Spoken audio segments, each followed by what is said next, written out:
Good evening. Welcome to Top 3 News, where every story, every night, comes down to the 3 facts that matter most. Tonight, we have a breaking report that demands your full attention. A suspected outbreak of the rare Hantavirus has struck the cruise ship MV Hondius, currently anchored off Praia, Cape Verde. 3 people are dead, and at least 3 others are sick aboard the MV Hondius, currently anchored off Praia, Cape Verde, with 149 people still on board, including 17 Americans. The ship left Ushuaia, Argentina, roughly 7 weeks ago, making stops in Antarctica and St. Helena. There is no specific treatment or cure, but early medical attention can increase the chance of survival. WHO Regional Director Hans Klude emphasized, there is no need for panic or travel restrictions.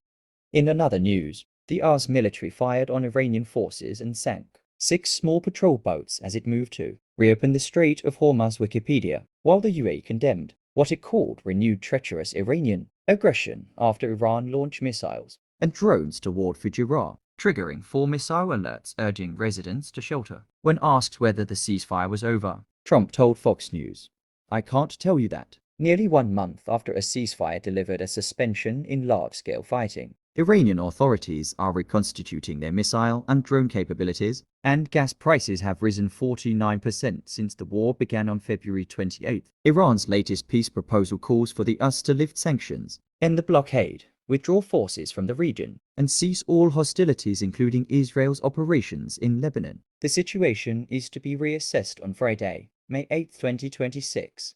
In another news, tonight, a high-stakes economic war is erupting between Washington and Beijing over the flow of Iranian oil. Here is what you need to know. China is officially fighting back. For the first time ever, Beijing has invoked its blocking statute. The Ministry of Commerce has ordered 5 major Chinese refineries, including the massive Hengley Petrochemical, to completely ignore recent US sanctions. Washington has placed these firms on its specially designated nationals list, accusing them of being a multi-billion-dollar financial lifeline for Tehran. By issuing this blocking order, Beijing is moving beyond diplomatic protests and into a direct legal confrontation with American financial power. The battle for the Strait of Hormuz is intensifying. Over the weekend, the US launched a new mission to support shipping through the world's most critical oil choke point. This follows a chilling alert from the US Treasury. Any vessel paying tolls to the Iranian regime for safe passage through the strait will now face immediate US sanctions, while China's UN ambassador, Fu Kong,